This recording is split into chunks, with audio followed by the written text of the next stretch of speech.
Okay, so that's what they did. He gave her the 100. They got groceries, and then $300 he sowed it for a supernatural breakthrough. Now that was all the money he had in his name. He just sowed his paycheck. Now he sowed the $300 left out of that other, and he's sowing for a breakthrough for a better life. Now, here's what happened. I think it was the next day or the day after, he backed into a car, and he hit this car. You know, it seems like the more God's doing in your life, have y'all ever noticed that? The more the enemy tries to come in and try to paint you pictures and say, look at how dark this is. Look at what are you going to do now? You don't even have money. You just barely have money for food. What are you going to do now?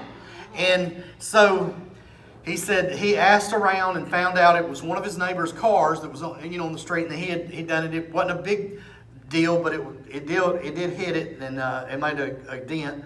And so he found that neighbor. He knocked on his door, told him about it, and he said, "Okay, that's fine." So the next day, the man is at his door, and he said, "Your car that he hit the man's car with," he said, "your car is in pitiful shape." He said, "It's a wreck."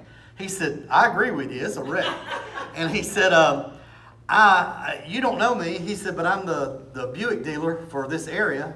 And he said, "I want you and your wife to come down to the dealership tomorrow and pick y'all out a brand new car. It's all yours." Excuse me? $300 won't buy a new car, but it's seed. You understand? Your seed can do what your money can't do. It'll go farther than your money will go.